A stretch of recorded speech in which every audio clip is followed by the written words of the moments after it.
combat et vous serez brisés. Formez des projets et ils seront anéantis. Donnez des ordres et ils seront sans effet. Car Dieu est avec nous. Ainsi m'a parlé l'Éternel quand sa main me saisit. Et qu'il m'avertit de ne pas marcher dans la voie de ce peuple. N'appelez pas conjuration tout ce que ce peuple appelle conjuration.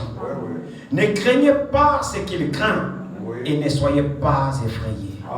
Car l'Éternel des armées que vous... Car l'Éternel... Non, pardon. C'est l'Éternel des armées que vous devez sanctifier. Amen. C'est lui que vous devez craindre et redouter. Et il sera un sanctuaire. Mais aussi une pierre d'achoppement. Un rocher de scandale pour les deux maisons d'Israël. Un filet et un piège pour les habitants de Jérusalem. Plusieurs trébucheront. Ils tomberont et se briseront. Ils seront enlacés et pris. Enveloppe cet oracle, scelle cette révélation parmi mes disciples. Amen. Que le Seigneur ajoute la bénédiction à l'étude de sa parole. Veuillez vous asseoir. Bon, je ne sais pas que j'ai refusé de porter des lunettes, mais j'ai fait un accident avec mes lunettes. Tout à l'heure, j'étais tellement pressé, vous avez constaté le retard. J'ai une vieille voiture qui me fait défaut, ça dort en route tous les jours. Donc hier, j'ai eu encore les pneus crevaison, j'ai pas de secours, donc j'ai dû laisser la voiture. Et puis, toute la journée, j'étais en train de réfléchir comment faire, trouver la roue, comment faire. Je cogitais. Et je suis sorti de la maison, je crois, vers l'après-midi, pour aller essayer de me débrouiller, trouver une solution pour ramener la voiture à la maison. Et c'est ce que j'ai fait. Et en route, étant pressé. Et j'aime pas quand c'est moi qui apporte la parole, je suis en retard. Vous savez, ça vous met dans un stress. Ceux qui se mettent derrière la chair savent de quoi il s'agit. Ça vous met dans un stress. Vous devez avoir l'esprit tranquille pour méditer parce que vous tenez devant le peuple de Dieu. Il faut que l'esprit soit disposé pour recevoir les orientations du Seigneur. Et puis ça vous met dans une certaine colère. Vous êtes vraiment sous pression. C'est pourquoi les jours de réunion, je n'aime pas être en retard. Surtout quand c'est moi qui suis à la chair, ça me dérange énormément. Alors je suis arrivé, je me précipitais là, me changer, ainsi de suite. J'ai enlevé la paire de lunettes, j'ai déposé sur le lit pendant que je me changeais, pressé. Et puis je me suis assis sur ma paire de lunettes. Donc elle s'est tordue, ainsi de suite et tout. Mais c'est pas cassé. J'espère que je serai redressé. C'est pas cassé, le verre n'est pas cassé. Ça s'est tordu, ça s'est déformé. Je pense que j'amènerai ça quelque part pour qu'ils essaient de me réajuster ça. Voilà pourquoi je n'ai pas porté les lunettes. Voilà. Et pardonnez-moi pour ça. Donc, Amen. Poursuivons encore un petit peu la lecture. Nous sommes arrêtés où la parole dit enveloppe cet oracle et scelle cette révélation parmi les disciples. Amen. Poursuivons encore un petit peu. Il dit j'espère en l'Éternel qui cache sa face à la maison de Jacob. Je place en lui ma confiance. Voici moi et les enfants que l'Éternel m'a donnés. Nous sommes des signes et des présages en Israël de la part de l'Éternel des armées qui habite sur la montagne de Sion. Si l'on vous dit consultez ceux qui évoquent les morts et ceux qui prédisent l'avenir, qui poussent des sifflements et des soupirs, répondez 2 points. Un peuple consultera-t-il, un peuple ne consultera-t-il pas son Dieu? S'adressera-t-il aux morts en faveur des vivants? À la loi et au témoignage? Si l'on ne parle pas ainsi, il n'y aura point d'aurore pour le peuple. Amen. À la loi et au témoignage, si l'on ne parle pas ainsi, il n'y aura pas de lumière pour le peuple. Donc l'aurore, la lumière. Donc si on ne parle pas au peuple selon la parole de Dieu, selon la loi de l'Éternel, selon les instructions de la parole de Dieu, il n'y aura pas de lumière. Il n'y aura pas de révélation. Il n'y aura pas de délivrance. Il n'y aura pas de vie. Or, la vie est la lumière. Amen. Donc, pour avoir la vie de Dieu, il faut recevoir la parole de Dieu. Amen. Maintenant, ici, si vous avez prêté attention, ici, la Bible dit ici que cette pierre, effectivement, angulaire, ce rocher qui serait un sujet de scandale pour le peuple d'Israël, oui, c'est vraiment problématique. Oui. Nous savons que Israël attendait le Messie. Aujourd'hui, j'ai reçu 2 femmes jovistes, donc les témoins de Jéhovah, là, qui circulent. Je les admire pour leur zèle. Hein. Il faut quand même leur reconnaître une qualité. Ce qu'ils font, c'est que nous ne faisons pas. Nous qui avons la vérité, en réalité, c'est à nous que revient réellement la tâche de faire maison en maison pour présenter la bonne nouvelle, le salut au peuple, parce que nous-mêmes, nous avons le salut. Mais nous qui avons le salut, nous le gardons caché dans nos maisons. Et les jovistes, les témoins de Jéhovah qui n'ont pas le salut, ce sont eux qui propagent leur fausse doctrine dans les maisons. Je loue quand même leur courage. Ce matin, 2 femmes, en plus des femmes, 2 femmes qui sont venues là, j'étais assis, suivais le journal. Ma femme était debout, les enfants étaient debout, ma fille faisait laver le linge dehors, les enfants étaient debout. 2 femmes sont là à la barrière, ils commencent à saluer. J'ai vu une qui était claire, j'ai demandé à ma femme, c'est qui? Elle me dit, je ne sais pas. J'ai dit, ok. Elle parlait avec les enfants qui étaient dehors, mes filles qui étaient dehors. Après, je crois qu'elles ont dû se présenter, et puis les jovistes, témoins de Jéhovah, les enfants les ont demandé de rentrer. Ils sont rentrés, moi j'étais assis, ma femme au salon, alors à la porte, il dit non, rentrez. Le monsieur est là-bas, allez-y là-bas, on va arranger vos affaires avec lui. Et là, si les 2 dames sont rentrées, se sont assises. Bonjour, oui, bonjour, comment ça va? Non, ça va très bien.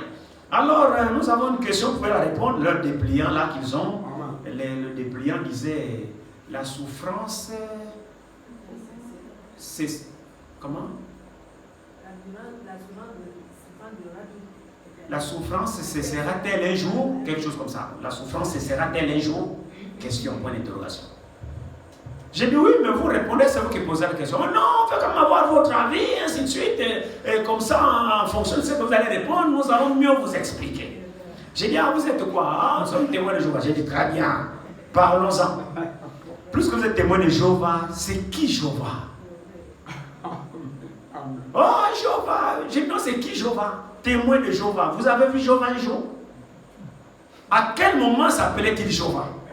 Et pourquoi on l'appelait Jéhovah? Dans quelle dispensation il était Jéhovah? Alors là, les dames étaient perdues. J'ai dit, dans quelle dispensation il fut appelé Jéhovah?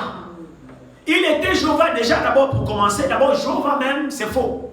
Il ne s'appelle même pas Jéhovah. Je ne sais pas si l'église le sait. Il ne s'appelle même pas Jéhovah. C'est le tiré du tétragramme grec, les 4 lettres. Je crois que je m'embrouille. Je crois H, Y d'abord, hein, frère. Et moi, je m'embrouille souvent. Donc, Y. C'est ça. C'est d'abord Y, W, H, Y, H, W, H. Voilà. C'est ça. Merci, frère. C'est Y, H, W, H. On n'a jamais su la traduction de ces 4 lettres tirées du tétragramme grec. Y, H, W, H. On n'a jamais su. Donc les théologiens ont grappillé autour et puis ils ont dit Jéhovah. En fait, c'est même pas Jéhovah. Donc en réalité, s'il faut être rigoureux, il ne se reconnaît même pas quand on l'appelle Jéhovah. Bon, en plus, vous dites que vous êtes témoin de Jéhovah. D'abord, il n'est même pas Jéhovah. Et vous êtes ses témoins. C'est un nom tiré de ces 4 lettres. Il est Elohim. Amen. Je leur ai dit que sous l'ancienne alliance, il se manifestait sous la forme de l'ange. Par la colonne de nuée le jour, par la colonne de feu la nuit. C'est comme ça qu'il apparaissait à Israël et il conduisait Israël. Israël savait qu'il était l'Éternel. Amen. Amen. Amen.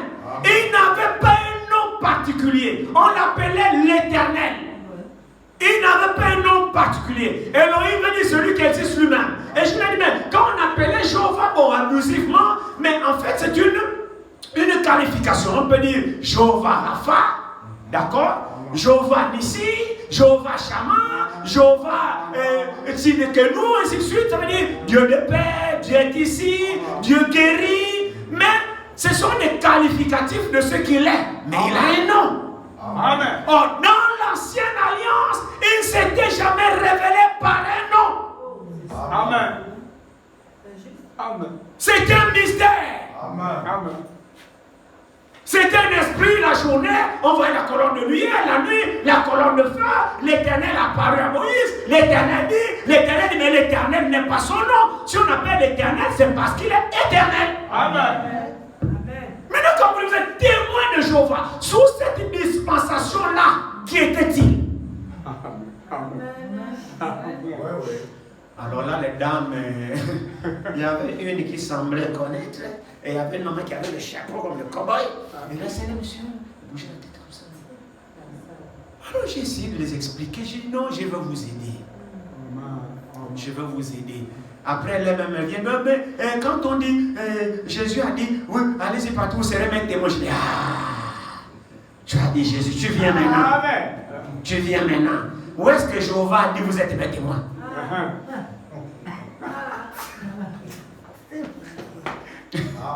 Elle est partie dans le filet.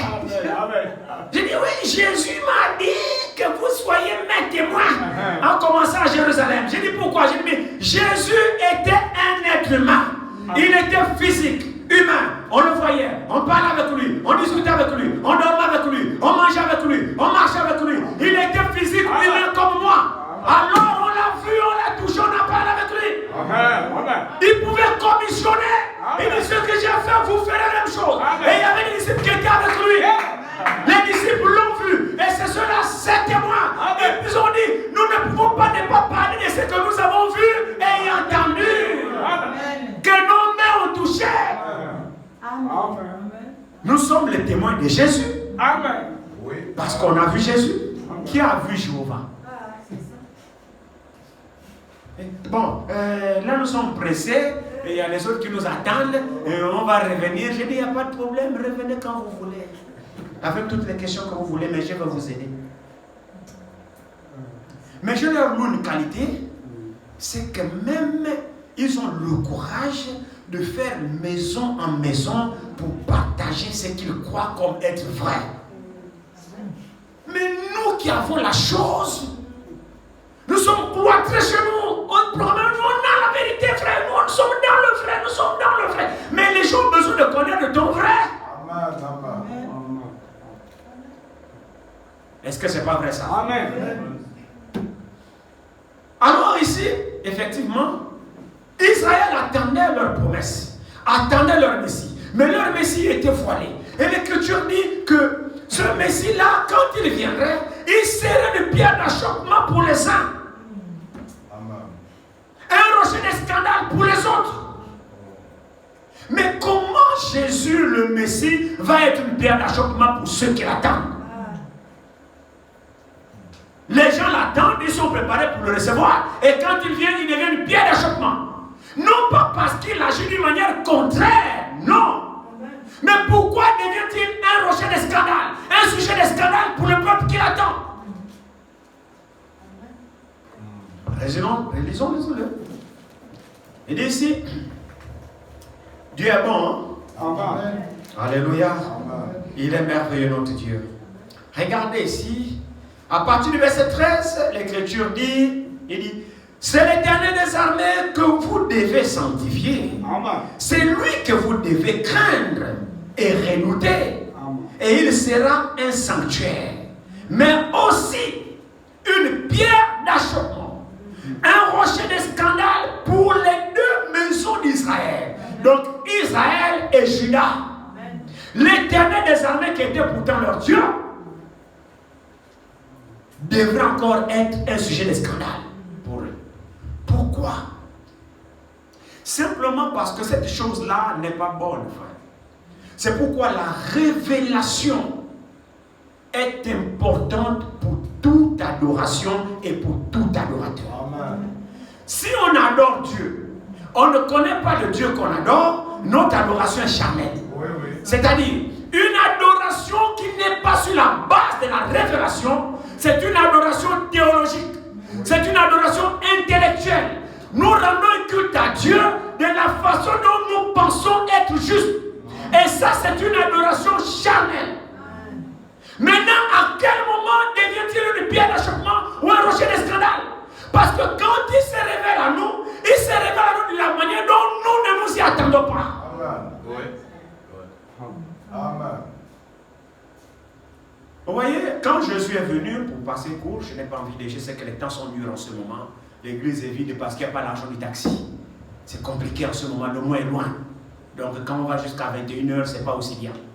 Mais je vais prier le Seigneur pour m'aider rapidement. On va passer rapidement à l'essentiel. Vous voyez, quand Jésus effectivement est arrivé, il est arrivé comme un simple homme. Mais il est arrivé de la manière dont Dieu avait dit que le Messie devait venir. Amen. Mais sauf que la pierre d'achoppement était à quel niveau? Était au niveau que avant qu'il ne vienne, il avait annoncé sa naissance. Amen. Il avait annoncé comment il devait venir. Même dans le lieu où il devait naître était déjà prophétisé. Oui. Les œuvres qu'il devait accomplir étaient déjà annoncées. Gloire à Dieu. Amen. Réellement, pour un enfant de Dieu, il ne peut plus être trompé. Amen. Non. Les Juifs avaient la loi. Oui. Et dans la loi, tout avait été prédit comment le Messie viendrait. Amen. Vous vous souvenez que maintenant qu'il était même venu, c'était même des discussions. Oui. Bon, toi, va lire la loi. Est-ce que le Messie doit venir de Jérusalem? Ne dit-il pas qu'il doit venir de Bethléem, de la ville où est né David?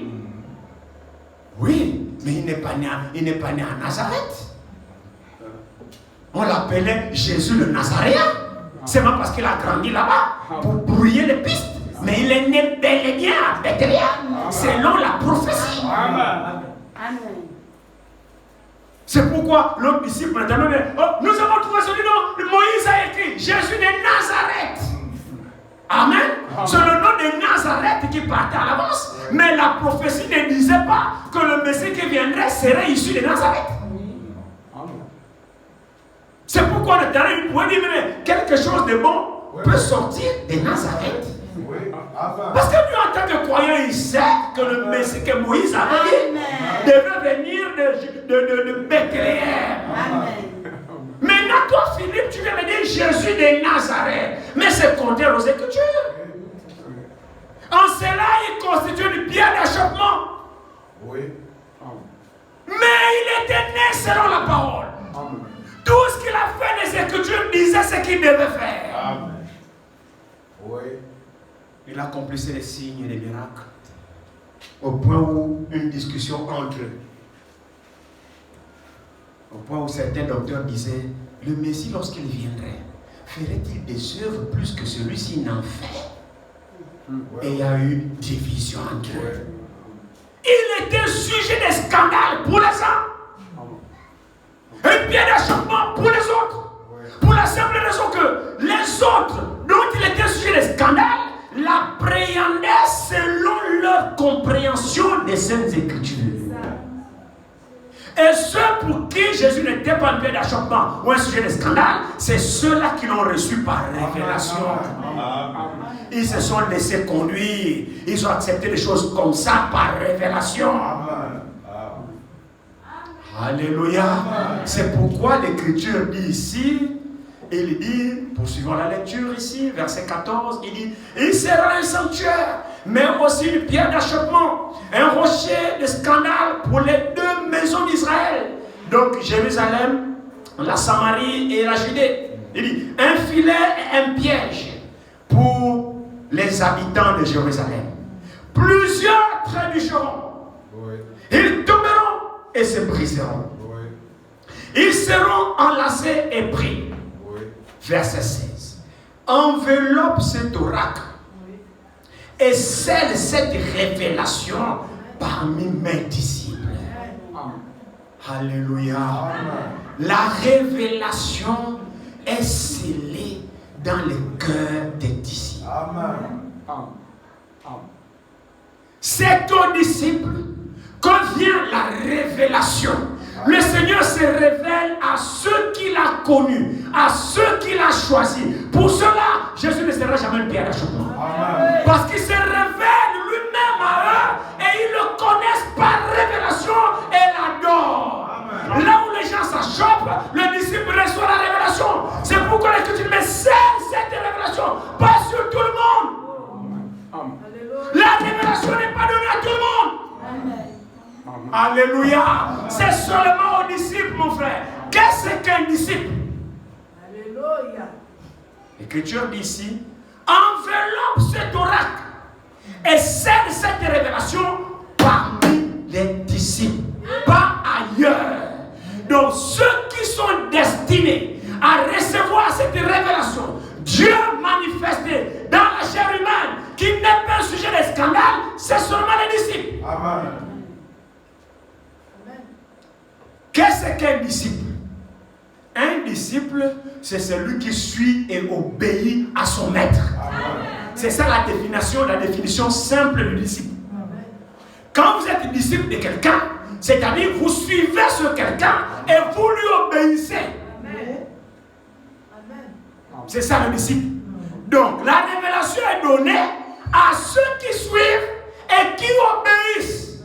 Donc de facto, ce sont les petits enfants. Amen, amen, amen, amen. Parce que les petits enfants sont censés être obéissants. Oui, oui. Amen. Non, c'est trop grandes personnes. Les grandes personnes réfléchissent trop. Oui, oui. Amen. Même les termes ont une signification. Amen. J'ai de loup père. Amen. C'est vrai, non? Oui, oui. Matthieu 16. Oui. Amen. Oui. Matthieu 16.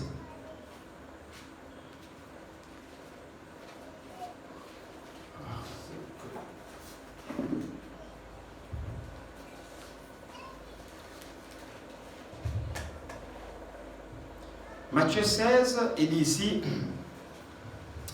commençons au verset 13 de Matthieu 16. Jésus étant arrivé dans le territoire de Césarée, de Philippe, demanda à ses disciples, qui suis-je au dire des hommes? Moi, le Fils de l'homme. Vous voyez que c'est une question capitale. Il était là en chair et en os, il marchait avec eux. Il voyait effectivement dans leurs pensées. Parce qu'il connaît les pensées des cœurs. Alors il a voulu se rassurer. Et voir ce que les disciples pensent. Parce que c'était des disciples. Hein? Donc il marchait avec lui. Il le suivait. Il lui obéissait.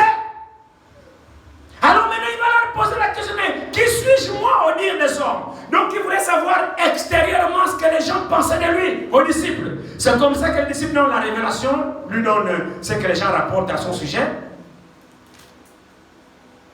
Il dit ici,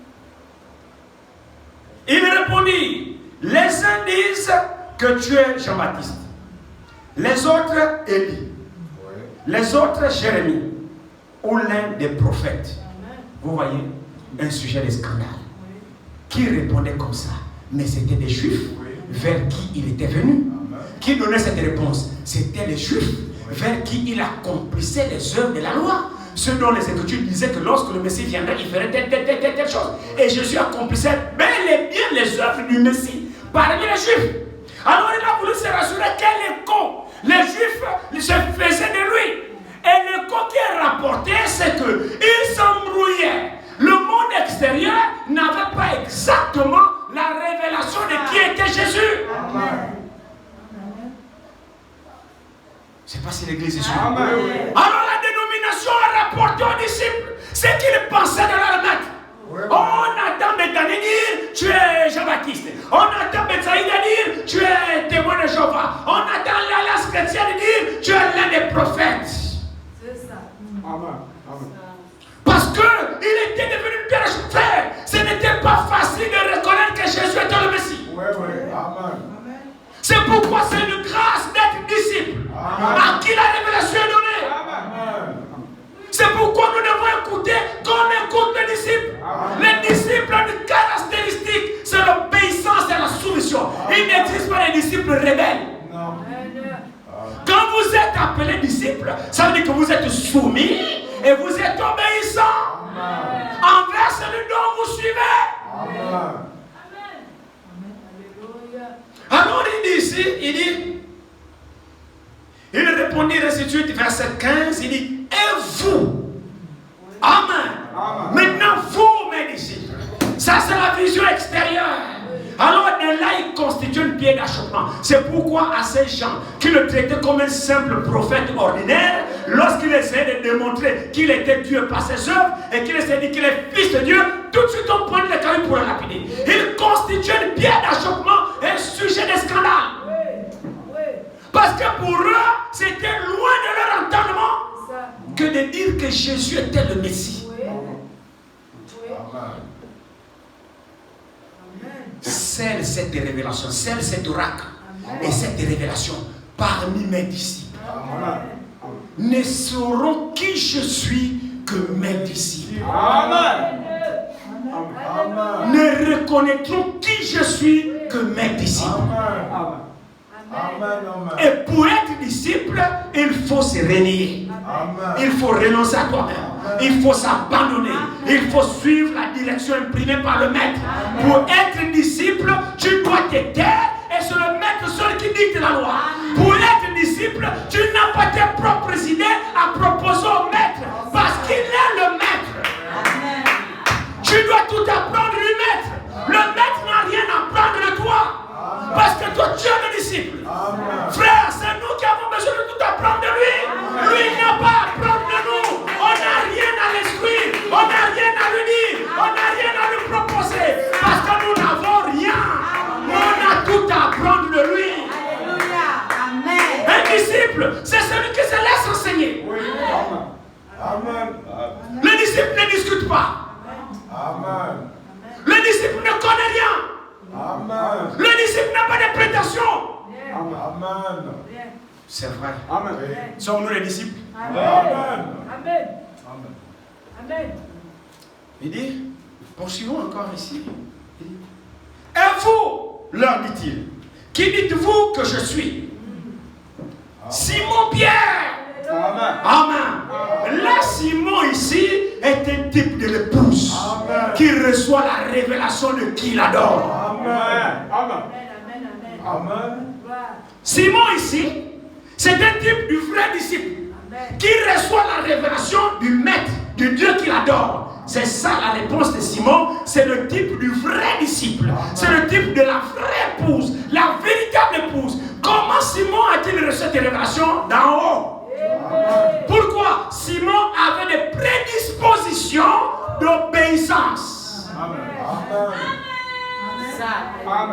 Dieu a vu le cœur de Simon. Frère, Dieu ne donne pas la révélation en rebelle. Dieu ne donne pas la révélation intellectuelle. Dieu donne la révélation à celui qui a un cœur humble, qui est désireux d'apprendre. Tout se passe à l'intérieur de nous. Ce n'est pas l'aspect extérieur, mais c'est ce qui est au fond de toi. C'est ça là que Dieu voit. On peut cacher une forme de péché extérieur. On peut cacher une forme d'apparence extérieure. On peut cacher une forme d'obéissance extérieure. Mais Dieu seul sait si dans ton cœur tu obéissais ou pas. Dieu le sait. Et frère, Dieu récompense l'aptitude de nos cœurs. Si ton cœur est pur, alors Dieu te bénira. Si ton cœur est désireux de recevoir les oracles, Dieu se révélera à toi. C'est les dispositions du cœur. Ne l'oubliez jamais. C'est pourquoi soignons notre cœur. L'écriture même va jusqu'à nous recommander que garde ton cœur plus que toute autre chose. C'est ça. Amen. Si ton cœur n'est pas bon, Dieu, frère, Dieu ne travaille pas avec toi. C'est vrai. Or, nos cœurs sont mauvais. Nos cœurs sont mauvais, frère. Quelqu'un peut rester là sans parler, mais son cœur parle. C'est vrai. Pourtant, il n'a rien dit. Mais il est aussi souillé. Et peut-être même pire que toi qui parles. C'est important que nos cœurs soient purifiés par la vérité qui est la parole de Dieu. Nous sommes tous mauvais. Amen.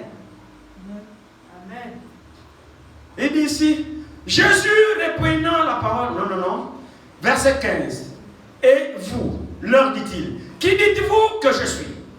Simon Pierre répondit, tu es le Christ, le Fils du Dieu vivant. Amen. Alléluia. Amen. Alors que les autres disaient, tu es l'un des prophètes, tu es Jérémie, tu es Habakkuk. Ils s'embrouillaient.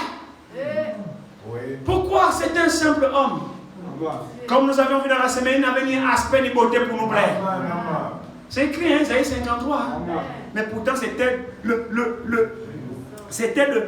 corps hein, que Dieu, le Créateur, a choisi, dans lequel il doit être humain. Amen.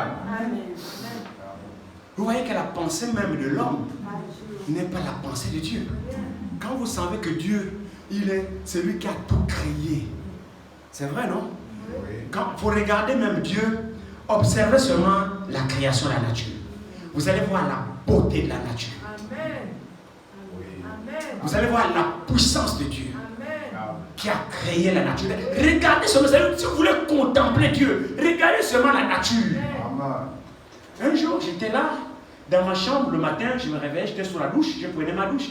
Et puis j'ai regardé dehors, il y a une maison d'étage derrière, et puis il y a un arbre là, j'observe les tisserands des oiseaux. Ça peut vous sembler bizarre, mais Dieu est dans la nature. Je me suis mis, j'avais le savon, et puis c'est comme si j'étais étourdi là, je ne me lavais plus tout d'un coup, et puis je contemplais ces oiseaux, ces tisserands. Je vois l'autre vole, l'autre fait le mouvement, l'autre quitte dans sa branche, il vient trouver l'autre, et puis ils ont un certain bruit qu'ils font, l'autre commence, tous ensemble, une belle chorale. Et j'observais ça, je dis, my God, mais là, ils sont en train de se communiquer. Ils sont en train de parler, ils ont leur langage à eux. Et puis je me suis mis à penser, frère, ce soir, j'avais le savon. J'ai oublié que j'étais en train de me laver. J'ai dit, Seigneur, c'est toi qui as créé tout ça. Amen. Quelle beauté parfaite dans ta création. Amen. Frère, s'il vous plaît, les oiseaux ont gardé l'harmonie. Les oiseaux ont gardé leur position. Et tu vois comment ils se réjouissent dans la nature. Ils sautent d'une branche à l'autre. Tu sens que les oiseaux sont dans leur peau. Et là, ils sont en train de glorifier le Créateur dans leur langage. Alléluia. Et c'est que les tisserands sont en train de louer. Frère, ils sont en train de louer Dieu qui les a créés. Parce que l'Écriture dit que tous ceux qui respirent louent l'Éternel. Sauf l'homme qui est désobéi à louer son Dieu. Le boucanier, c'est l'homme. Amen. Si vous regardez même les fourmis, frère, observez la grandeur de Dieu. La fourmi a la tâche à laquelle Dieu l'a créée. Amen. Il ne fait des histoires à personne. Le désordonné, c'est l'homme. La fourmi reconnaît son créateur. Le tisserand est en train de louer Dieu. Si je pouvais écouter la louange, je devais chanter Dieu avec le savon. Mais demain, je n'écoute pas ce que les tisserands chantent. Mais je sais qu'ils chantent Dieu. Parce que c'est Dieu qui leur a donné ce langage, cette expression. Et Dieu ne donne pas l'expression pour ne pas le louer. Sinon, la Bible n'aurait pas dit que tous ceux qui respirent louent l'Éternel. Toi, tu respires, non? Tu le loues? Oui. Seulement occasionnellement, circonstanciellement. Et là, même quand on dure, on regarde la montre. Et pourtant, nous respirons par sa grâce. Nous vivons par sa grâce. Et si vous remarquez très bien, allons-y rapidement, il y a un passage qui me vient à la vie. Regardez rapidement dans Hébreux chapitre 2 ici, je crois, je pense. Hébreux chapitre 2 nous dit quelque chose ici. Hébreux 2.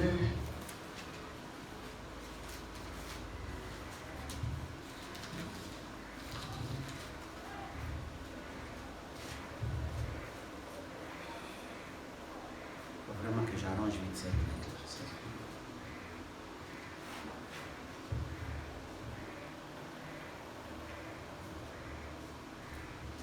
Hébreux 2. Oh, je suis dans Hébreux 12, excusez-moi.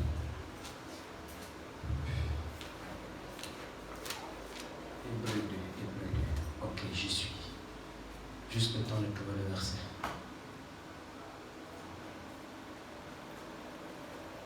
Ok. Commençons au verset 5 d'Hébreux 2. Verset 5 d'Hébreux chapitre 2. Regardez, il dit: en effet, ce n'est pas à des anges que Dieu a soumis le monde à venir dont nous parlons. Amen. Alléluia. Nous sommes ici pour un monde à venir. Amen. Nous parlons d'un monde à venir. L'Écriture dit, si ce n'est pour ce monde que nous croyons en Dieu, nous sommes les malheureux, les plus malheureux. Donc nous croyons en Dieu pour le monde à venir.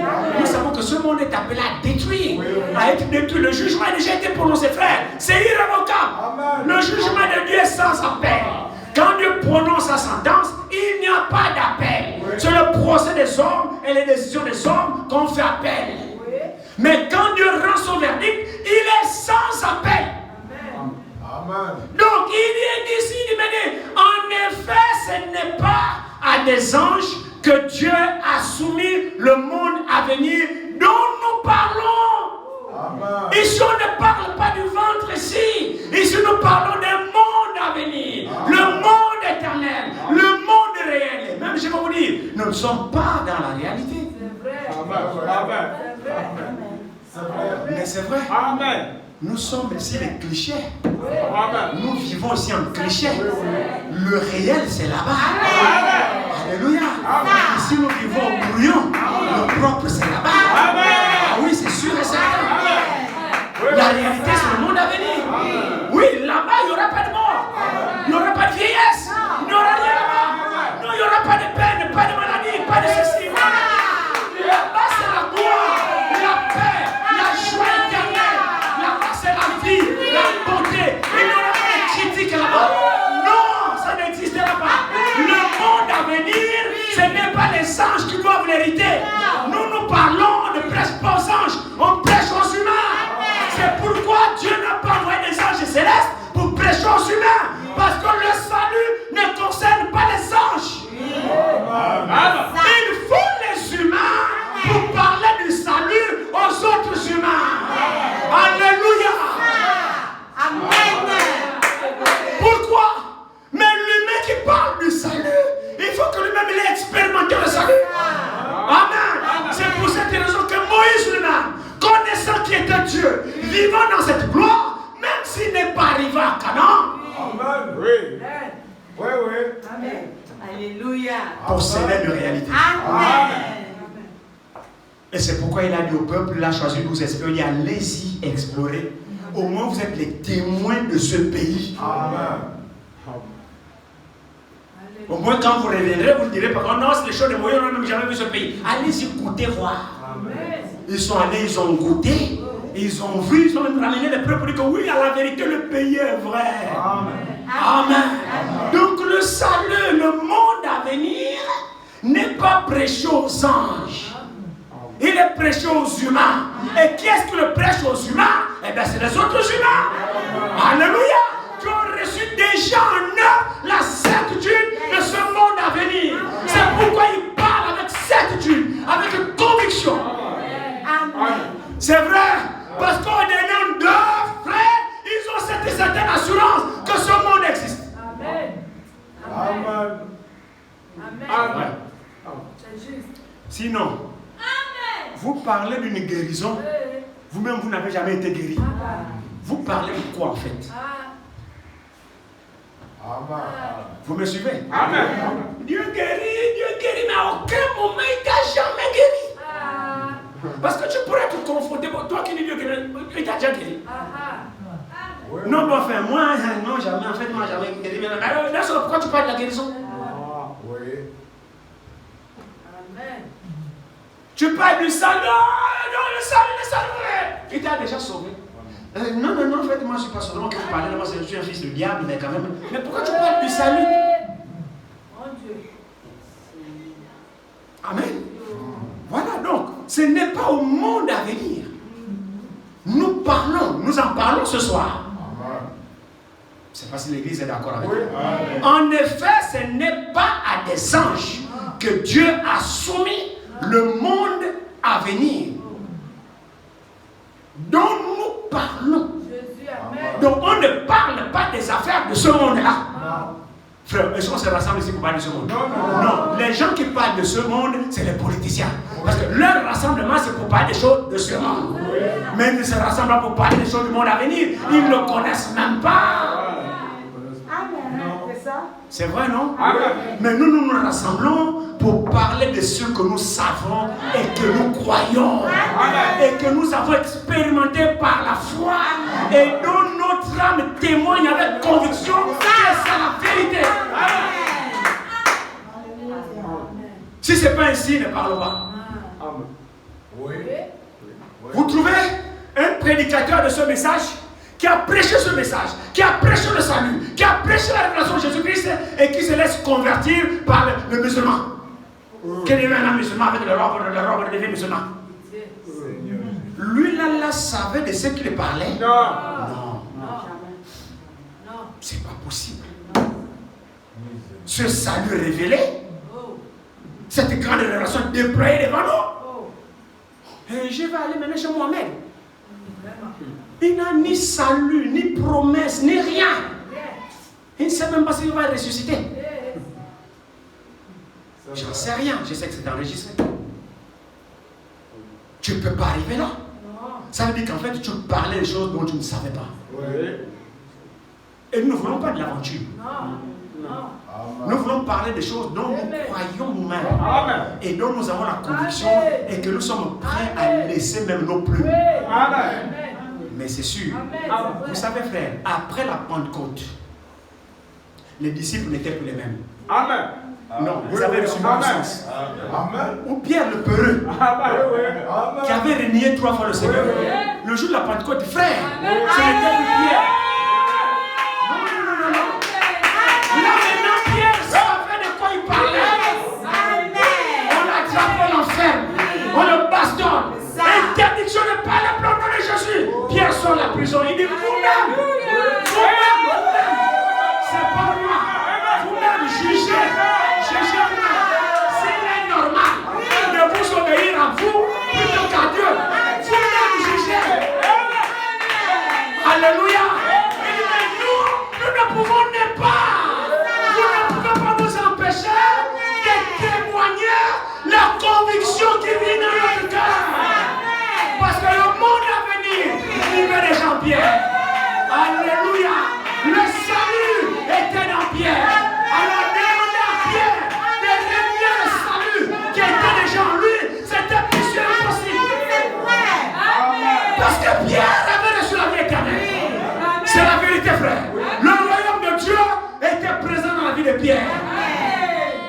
Pierre peut dire tuez-moi. J'ai déjà la vie. Je n'ai pas peur de vous regarder. C'est ça le salut. Amen. Quand on l'a, mon frère, ma soeur, mais tu ne recules rien. Amen. Parce que pour toi, rien n'est plus rien. C'est la vérité. Amen. Amen. Maintenant, vous pouvez dire, prenez tout. Laissez-moi mon Jésus. Alléluia. Prenez tout. Tout ce que vous les prenez. Mais ne touchez pas mon Jésus. Il est tout ce qu'il faut pour moi. Alléluia. Mon frère, ma soeur, il m'a promis de grandes choses. C'est pourquoi, pour que tu sois ferme, reçois d'homme par révélation. Laisse-le se révéler à toi. Le salut est une révélation. Tu arrêteras le boucan. Tu arrêteras le jeu. Tu seras sérieux. Tu seras conséquent. Tu seras vrai. Tu ne joueras plus avec les choses de Dieu. Tu ne plaqueras plus avec les choses de Dieu. La parole de Dieu sera en la force de loi dans ta vie et dans tes décisions. Quand Dieu parle, tu te tais. Quand nous l'avons encore avec la parole, c'est parce que nous n'avons pas la révélation. Nous sommes encore jamais. Oh papa, amen. C'est vrai, frère. Amen.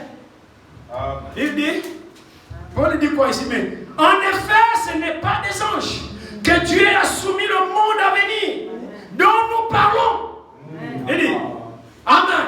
Or, quelqu'un a rendu quelque part ce témoignage. Amen. Qu'est-ce que l'homme? Oui. Pour que tu te soumettes, pour que tu te souviennes de lui. Tu es qui ce soir, mon frère, ma soeur? Amen. Je suis qui pour que Dieu se souvienne de moi? Alléluia. Qui sommes-nous, frères?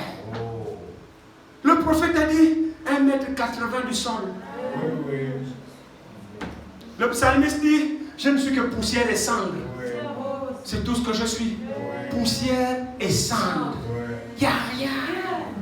Le corps langouna, moi je suis belle, je suis machin, je suis poussière et cendre. Il n'y a rien. Tu es beau, tu es belle, jeune, pas de rides, alors tu grandis, il n'y a plus. Frère, on doit craindre Dieu. Tu subis la métamorphose de ton corps chaque jour, mais tu ne t'en rends pas compte. Tu comptes seulement dans le miroir, comme je regarde là. J'étais comme ça. Vous voulez que je vous montre les photos? Là j'étais. Voilà, j'étais comme ça. Non, frère. J'étais bien frais. Maintenant je suis fini. Je suis devenu l'ombre de moi-même. Oui, oui. Qui a dit ça ici? Amen. Bon, maintenant quand je vais discuter avec un verset biblique, en fait, est-ce que c'est la musique que je fais? Est-ce que je peux être plus sage que la parole? Non. Amen. La parole s'accomplit dans nos vies chaque jour. Mais on ne se rend pas compte. Frère Branham dit, chaque battement de notre cœur nous rapproche de ce jour-là. Chaque battement de notre cœur nous rapproche de ce jour-là. Chaque minute qui passe, chaque seconde qui passe, mon frère, mon soeur, ma soeur, tu prends un coup, mais tu ne te rends pas compte. Tu es là devant la crème, gommage, tu perds ton temps. Tu ne peux pas lutter contre la nature. Tu perds ton temps. Je te donne un secret. Cherche à rajeunir ton âme. Amen. Ne t'occupe pas de cette vieille peau. Tantôt tu deviens jaune. Après tu deviens sombre, noir comme les autres. Ne t'occupe pas de ça. Occupe-toi de ton âme. Là-bas. Ça c'est le cliché. Ça c'est le négatif. Le véritable haut. Une véritable tente. Créée à l'image de Dieu. Qui ne subira pas les intempéries du temps. Non, nous serons en dehors du temps. Nous serons dans l'éternité. La tente que Dieu nous réserve ne subira pas les intempéries du temps. Mais cette tente dans laquelle nous sommes subit les intempéries du temps. Tu regardes le frère, après un coup. Oui, il n'a pas le choix. Il va prendre un coup. Tu regardes le frère. En fait, tu as duré. Oui, j'ai duré. Mais c'est normal, j'ai la cinquantaine, j'ai duré. Et je suis fier. Vous savez pourquoi?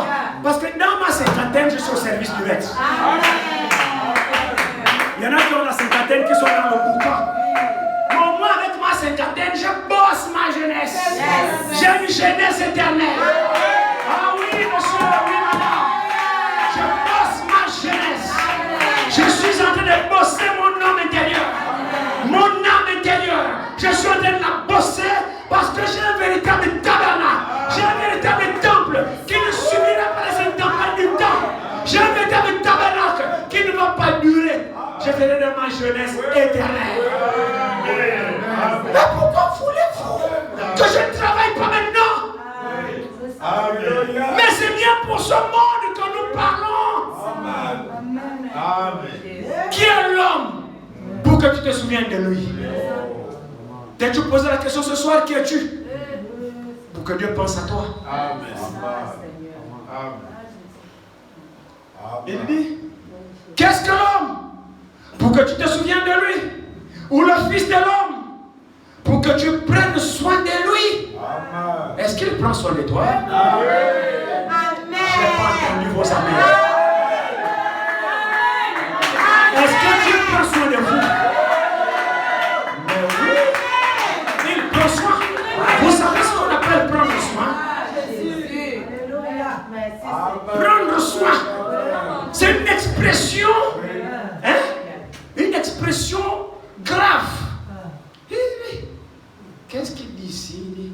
Il dit, mais, ou le fils de l'homme pour que tu prennes soin de lui. Hein? Oui. prendre soin. Prendre soin.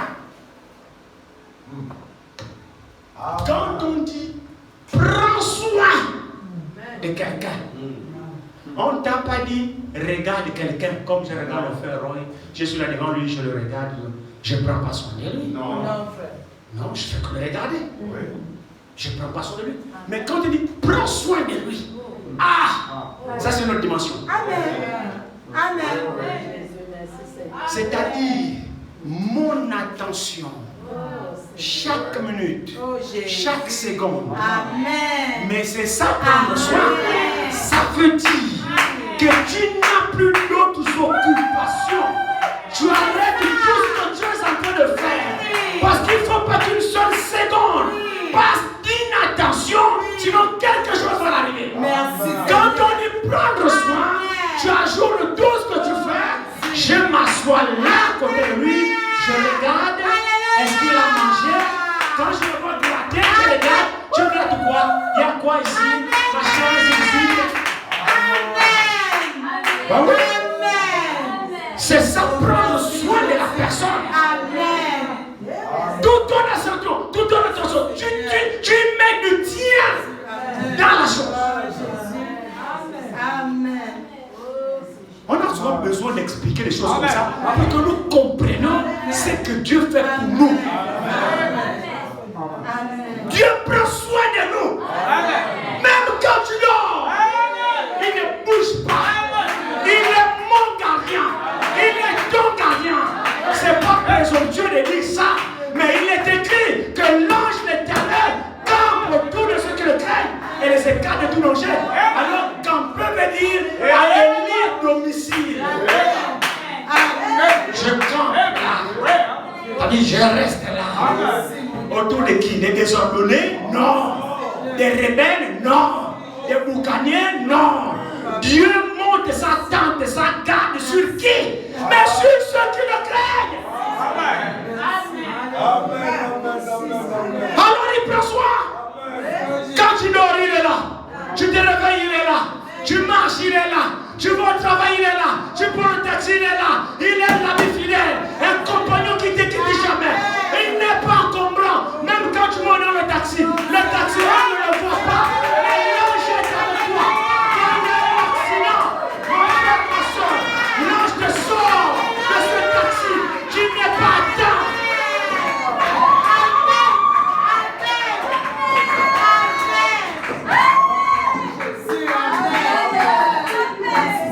C'est ça, prendre soin. Tout ce qui t'arrive, il est là. Oh, tu as trouvé grâce à tes yeux. Il a dit, je ne te laisserai point. Je ne t'abandonnerai point. Le monde ne voit pas cet ange, mais il est avec toi, mon frère. Crois-le de tout ton cœur. Accepte-le. C'est la vérité, frère. Tu fais un accident. L'ange dit, c'est pour ça que j'ai pris le taxi avec toi. Je savais ce qui devait t'arriver. Tu sors de là. C'est sûr et certain. Il te préserve, mon frère, ma soeur. Il préserve ton pied de la chute. Il te guide sur le sentier. Là, on a mis les pièges. C'est lui qui prend ton pied. Il ne pose pas. Quand tu es posé, il reste ici. C'est lui qui fait ça.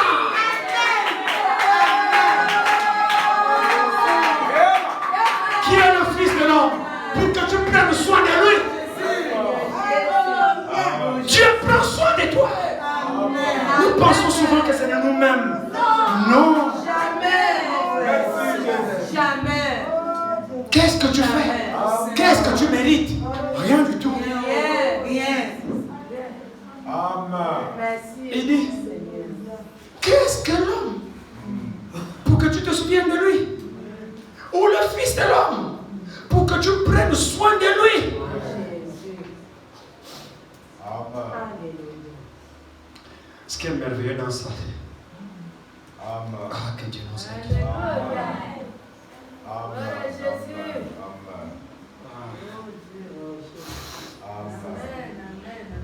Quand tu fais tes calculs dans tes fourberies, il te voit. Amen. Est-ce que c'est vrai? Amen. Tu es là, tu es en train de cogiter le mal, il te voit. Oui. L'ange est là. Oui. Le pire de ça, tu vas faire le boucan. Oh. Il est là. Il te voit. Il peut te frapper. Oui. Oui. Oh. L'homme se croit sage. Mais l'homme est bête. Celui qui est intelligent, c'est celui qui a la crainte de Dieu. Amen. Et celui qui craint Dieu, c'est celui qui observe tous ses commandements. Amen. C'est ça l'homme intelligent. Pendant que tu fais tout ce que tu fais, l'ange est là. Oui. Il te voit. Avez-vous entendu le passage d'introduction dans Isaïe 8?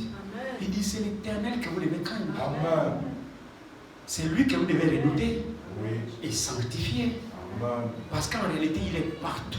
Amen. Il te voit, il te conduit, il prend soin de toi. Tout ce que tu fais, il est là, il te voit, il peut te frapper. Mais il ne te frappe pas. Amen. Et tu sors de là, tu viens, tu t'assois dans son sanctuaire, tu chantes, tu te dis Dieu ne m'a pas vu. Oh. Oh. Pitoyable. C'est vrai. Mais Dieu te regarde.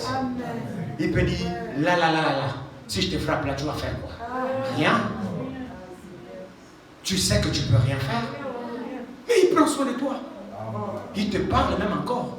Il t'interpelle encore. Il t'ouvre ses larges bras d'amour. Non, Dieu. Il faut qu'il soit Dieu. Et je suis heureux qu'il soit Dieu. Il n'y a pas de Dieu comme lui. Vous voyez, il dit ici. Le temps passe vite. Regardez ici. Il dit, tu l'as baissé pour un peu de temps. Au-dessous des anges. Tu l'as couronné de gloire et d'honneur. Tu as mis toutes choses sous ses pieds. Amen. En effet, en lui soumettant toutes choses, Dieu n'a rien laissé qui ne lui soit soumis. Amen. Cependant, Oui. nous ne voyons pas encore maintenant que toutes choses lui soient soumises. Amen. Amen. Cette révélation, une pierre d'achoppement pour les uns, mais cet oracle, cette révélation est scellée parmi les disciples. Amen.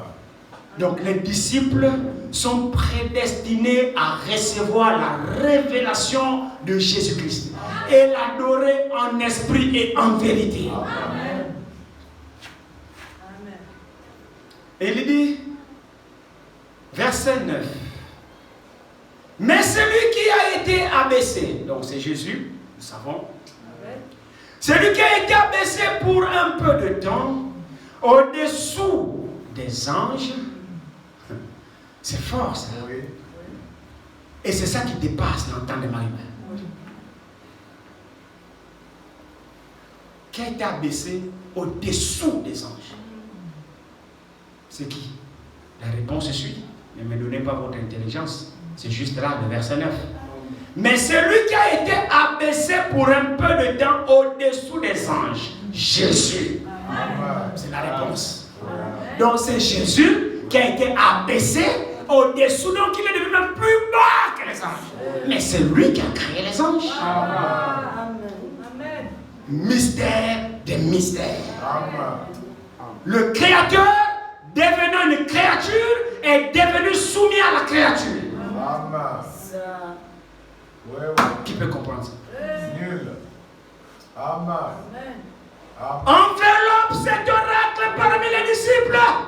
C'est pas donné à tout le monde de comprendre et d'accepter ça. Amen. Amen. Le créateur Amen. est devenu une créature. Oui. Oui. En devenant une créature, il est devenu un homme. Amen. Et en devenant homme, retournons dans le sens de l'homme.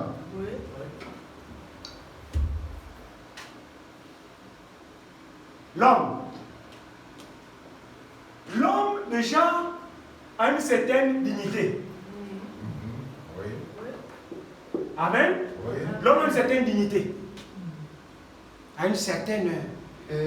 comment on appelle ça? Oui, c'est la dignité. Oui. La dignité, j'en sais rien, moi. Dignité, c'est un honneur. N'est-ce pas? Maintenant, lui, Jésus, en devenant homme ici, donc, comme un simple homme, il est descendu un cran au-dessous encore de l'homme. Oui. Donc, ce que l'homme a droit ici, lui, il a tout perdu. Amen. Oui. Donc, même la simple dignité qu'un homme ordinaire doit avoir, Jésus a renoncé à tout ça. Amen. De facto, il est devenu même plus bas que l'homme simple. Oui, oui. Oui. Amen. Donc, ce qu'un homme ordinaire peut accepter, ne peut pas accepter, lui, en devenant homme, a accepté. Donc, il est devenu plus bas même que l'homme. Souvenez-vous, un jour, il va faire un geste qui a scandalisé les disciples. Il pouvait multiplier les pains, il pouvait multiplier les poissons, il pouvait marcher sur les eaux, il pouvait tout faire, et puis bientôt il devrait être livré, mais il fallait qu'il pratique les 3 ordonnances. Amen. Il a fini de célébrer la Pâque. Amen. Amen. Amen. Et ensuite il fallait qu'il pratique le lavage des pieds. Amen. Le lavage des pieds, c'était le métier le plus vil en Israël. Oui. Amen. Amen. Le métier le plus vil. C'était les gens de rien qui faisaient ça. On les appelait des laquais. On les appelait des laquais, Oui. donc des laveurs de pieds. Vous savez, les juifs, c'était des nomades, hein? C'était des bergers pour la plupart. Ils avaient tous des sandales, ainsi de suite. Et puis ils avaient une loi dans leur zone. Quand tu rentres dans une maison, il faut laver les pieds et parfumer. Oui. Donc il y avait des gens qui ont développé cette entreprise comme métier laveur de pieds, donc des laquais. Amen. Jésus était devenu un laquais. Oui. Amen. Amen. Alléluia. C'est pourquoi quand il pratique cet exercice, ça c'était fort. Oui. Il arrive chaque jour, il dit stop, arrête. Oui. Donc c'est arrête, ça c'est fort. Il faut éviter ce que toi tu fais. En d'autres termes, ça c'est les laquais. Toi tu es notre maître. On t'appelle maître. Moi pour ma part, j'ai reçu la révélation de qui tu es. Amen. Tu es le Christ, le Fils de Dieu vivant. Tu es le maître, le Seigneur. Mais comment le Seigneur tu vas laver les pieds de tes disciples? Vraiment. C'est nous qui avons besoin de laver tes pieds. Mais toi tu vas laver nos pieds comment? Il dit non, jamais tu ne laveras les pieds. Et Pierre était sincère parce que Pierre savait la signification de cet acte. Amen. Amen. Amen. Pierre savait ce que signifiait être laquais, laveur de pieds. Un homme digne ne faisait pas ça. Quand Pierre réalise, il dit attends, l'homme l'avait fait quoi là? Il dit oh, c'est Jacques, Jean, André, Thomas accepté ça, moi je ne peux pas te le permettre. C'est la vérité. Amen. Je sais ce que c'est. Je ne peux pas te rabaisser jusqu'à ce niveau-là. Ah oui frère. Oui, c'est vrai. Amen. C'est notre Seigneur. Amen. Et là, il était une pierre d'achoppement, un rocher de scandale. Qui va accepter que c'est le Messie? Amen. Qui? Notre raisonnement. Messie, toi? Non. Je croyais que c'était toi, mais en fait, oh, ta vraie nature, c'est ça. En fait, toi, tu es un pauvre. Le Messie, fils de Dieu, c'est pas toi, tu vas me laver les pieds. Vous voyez qu'adorer Dieu, c'est une révélation. Il y a des choses qui dépassent notre entendement. Oui. Notre cerveau est petit pour appréhender Dieu. Oui. Amen. Il a dit, ok, plus qu'il y a de la résistance chez toi, Pierre, très bien. Mais sache que si je ne fais pas ça, tu n'auras pas de part. Amen. Il a dit, hein? Oui. Il dit, oui, oui. Il dit, ok, d'accord. Je veux avoir la part avec toi. Parce que Pierre savait que frère, Jésus était devenu la vie de Pierre. Amen. C'est même lui qui a dit, Seigneur, nous avons tout quitté. Oui, oui. Nous avons tout quitté, nous n'aurons rien. Il dit, non. Il n'y a personne qui a été quitté qui ne reçoive pas le ressenti dans ce monde. Jésus était devenu la vie de Pierre. Amen. Viens, je fais de toi un pécheur d'homme. Oui. Amen. Amen. Nous avons besoin de pécheurs d'hommes pour Jésus. Aujourd'hui. Pas pour les églises, mais pour Jésus, pour le maître. Alors il dit, Seigneur, pas seulement les pieds, mais aussi la tête. Amen. Lave-moi tout le corps. Jésus dit non. Celui qui est propre n'a besoin que de se laver les pieds. Vous êtes déjà propre. Oui. Vous n'avez pas besoin de laver ta tête. Amen. Moi j'ai besoin de laver vos pieds. Alléluia. Alors bien, c'est un disciple. Amen. Il ne peut pas résister longtemps. Non. Jamais. Même s'il ne comprend pas, Oh, il obéit. Amen. Bon, c'est le maître. Amen. J'obéis. Amen. Le comprenait-il? Non. Non. C'est pourquoi le Seigneur dit, ce que je vous fais maintenant, vous ne le comprenez pas. Amen. Mais vous le comprendrez. Amen. Si vous m'appelez Maître Seigneur, c'est ce que je suis. Il réaffirme ce qu'il est. Il dit, je le suis. C'est pas parce que je vous ai lavé les pieds, je suis devenu laquais pour un temps que je ne suis plus le Seigneur et le Maître, mais un Seigneur qui est laquais. Amen. Amen. Il y a quelque chose de mieux qu'on trouve ça. Oui, C'est oui. fort, oui. Ah oui, c'est vrai. De nos seigneurs là, nos maîtres là, les humains comme nous là. Il suffit seulement qu'il ait un peu d'argent. Patron, viens.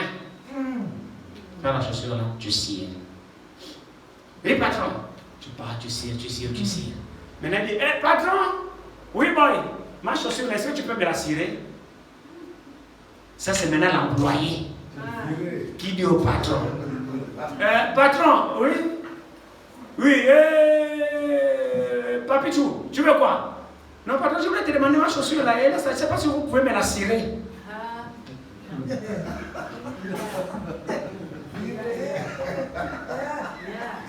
Non, entre nous.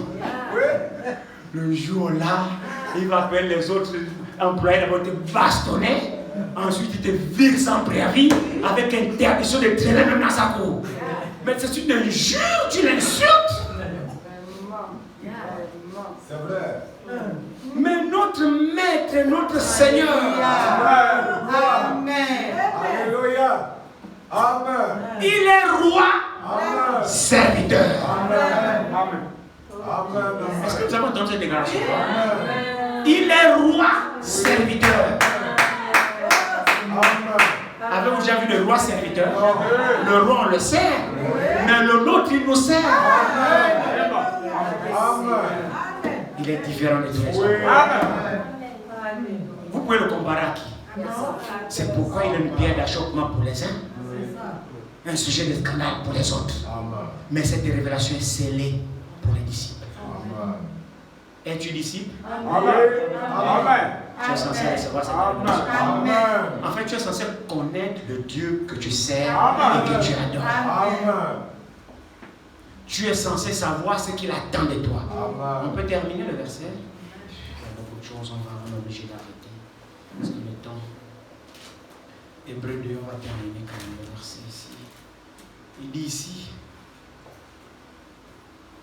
Tu l'as baissé, verset 7. Tu l'as baissé pour un peu de temps au-dessous des anges. Tu l'as couronné de gloire et d'honneur. Tu as mis toutes choses sous ses pieds. Non, nous étions au verset 9, par contre. Il dit, mais celui qui a été abaissé pour un peu de temps au-dessous des anges, Jésus, nous le voyons couronné de gloire et d'honneur à cause de la mort qu'il a soufferte. Amen. Ainsi, par la grâce de Dieu, il a souffert la mort pour tous. Amen. Il convenait en effet que celui pour qui et par qui sont toutes choses et qui voulait conduire à la gloire beaucoup de fils est élevé à la perfection par les souffrances, Amen. le prince de leur salut. Amen. Car c'est lui qui sanctifie. Et ceux qui sont sanctifiés sont tous issus d'un seul. Amen. C'est pourquoi il n'a pas honte de les appeler frères. Amen. Lorsqu'il dit, j'annoncerai ton nom à mes frères. Je te célébrerai au milieu de l'assemblée. Et encore, je me confierai en toi. Et encore, mais voici moi et les enfants que Dieu m'a donnés. Ainsi donc, puisque les enfants participent au sang et à la chair, il y a également participé lui-même, afin que par la mort, il rende impuissant celui qui avait la puissance de la mort, c'est-à-dire le diable. Ainsi, il délivre tous ceux qui, par crainte de la mort, étaient toute leur vie retenus dans la servitude. Car, assurément, ce n'est pas à des anges qu'il vient en aide, mais c'est à la postérité d'Abraham. En conséquence, il a dû être rendu semblable en toutes choses à ses frères, afin qu'il soit un souverain sacrificateur miséricordieux et fidèle dans le service de Dieu pour faire l'expiation des péchés du peuple. Car du fait qu'il a souffert lui-même et qu'il a été tenté, il peut secourir ceux qui sont tentés. Gloire à Dieu. Amen. Amen. Amen. Il sait que nous sommes dans ce monde. Il nous a laissés dans ce monde. Il nous a précédés sur le chemin que tout le monde nous marchons. Vous n'avez pas compris. Amen. Il nous a précédés sur le chemin, sur la vie, sur les difficultés, sur les problèmes que tout le monde nous vivons maintenant. Il est passé là avant toi, avant moi, mais montrant ainsi un exemple. Il y a une cantique, je pense que c'est l'une des compositions du monde de Frère Charles, qui chantait souvent, dit: mon sauveur est passé là avant moi. C'est parce que le frère Élie se souvient. Mon sauveur est passé là avant moi, portant avec lui tous mes fardeaux. Et mon cœur a répondu à son amour. Oui, il me conduira de l'autre côté. Oh, mon sauveur est passé là avant moi, portant avec lui tous mes fardeaux. Et mon cœur a répondu à son amour. Oui, il me conduira de l'autre côté. Oh, c'était un merveilleux serviteur de Dieu. Il avait de ses compositions. Il est passé là avant toi. Il a souffert avant toi, avant moi. Il a été tenté comme toi et comme moi. Il n'y a rien que tu traverses que je n'ai pas traversé. Il n'y a aucune épreuve que tu subis que je n'ai pas subi. Il a été rendu semblable à ses frères. Il a été tenté, il a été fait de chair et de sang. Le désir de la chair, là, il en a. Qui le croit. Il en a eu le même désir que toi. C'est pour ça qu'il a été fait chair. C'est pour ça qu'il est venu dans la chair, semblable à la tienne. Pour que tu ne dises pas que non, tu n'étais pas, tu ne sais pas ce que j'ai enduré. Pour que tu ne dises pas que, oh non, si tu étais dans la chair dans laquelle je suis, tu devais savoir qu'est-ce que la convoitise. C'est ça. Tu devais avoir une excuse pour dire, oh non, si tu étais dans la chair dans laquelle tu devais savoir qu'est-ce que convoiter. Qu'est-ce qu'être attiré. Si tu es dans la chair dans laquelle tu devais savoir qu'est-ce qu'être séduit. Si tu es dans la chair dans laquelle tu devais savoir qu'est-ce qu'avoir faim. Tu parles comme ça parce que tu ne connais pas la réalité de la chair dans laquelle je suis. On peut dire ça au Seigneur?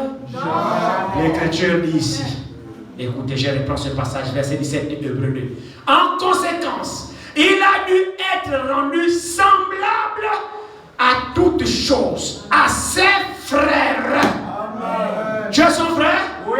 Tu es sa soeur? Amen. Amen. Tout ce que tu traverses, ton sauveur est passé là avant toi. Merci Seigneur. Amen. Amen. Les caprices de la chair, il en sait quelque chose. Les soucis de la chair, il en sait quelque chose. Les désirs de la chair, il en sait quelque chose. Dieu a faim? Non. Est-ce que Dieu a faim? Non. Mais la Bible dit Jésus eut faim. C'est pour montrer qu'il était un homme comme toi, comme moi, et qui avait faim. C'est la chair dans laquelle il était qui avait besoin de la nourriture. N'est-ce pas l'attitude d'un homme? Ce n'est pas les attributs d'un homme? Amen. Ta chair a faim, non? Oui. Tu as faim, non? Yes. Alors sache que lui aussi il a eu faim. Oui. Tu as souvent soif, non? Oui. Sache qu'il a aussi eu soif. Oui. Est-ce que c'est vrai? Oui. Alors l'écriture d'ici. En conséquence, il a dû être rendu semblable. Semblable veut dire pareil. Comme. Amen. À qui? En toutes choses. Oh, c'est merveilleux. En toutes choses, frère. En toutes choses. Dans les choses que tu traverses. Sans exception. La Bible dit en toutes choses. Amen. Amen. Enlève laquelle? Pendant que l'écriture dit toutes choses, toi sauf celle-là. C'est laquelle que tu enlèves? Amen, amen, amen, amen. Alléluia. À ses frères. Bon, seulement pour ses frères. Oui, oui. Maintenant tu es son frère. Amen. Sa soeur aussi. Amen. D'accord. Il dit afin qu'il soit un souverain sacrificateur miséricordieux et fidèle dans le service de Dieu. Pourquoi? Pour faire l'expiation des péchés du peuple. Donc il peut te comprendre. Parce qu'il était dans la même chair. C'est pourquoi confie-toi en lui. Il deviendra net. Ne lui cache rien. Ne sois pas plus malin que lui. Parce qu'il sait avant toi ce par quoi tu traverses. Pour avoir passé ce chemin avant toi. Et les conseils qu'il te donne, obéis. Parce qu'il est passé là avant toi. Quand c'était ce il va te dire, ma fille, fais comme ça. Je suis passé là avant toi. Mon frère, fais comme ça. Je suis passé là avant toi. Alors c'est un fidèle conseiller pour avoir vécu ça avant moi et avant toi. Amen. Verset 18, il dit, car du fait qu'il a souffert lui-même et qu'il a été tenté, il peut secourir. C'est-à-dire, il est capable de secourir ceux qui sont tentés. Est-ce que nous le croyons? Amen.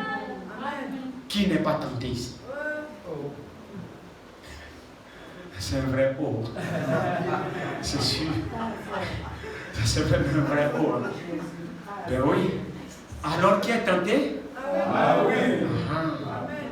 Donc le problème n'est pas au niveau de la tentation. Nous sommes tentés et nous serons toujours tentés. Il y a la solution. Amen. Quand les tentations surviennent, murmure ce nom en prière.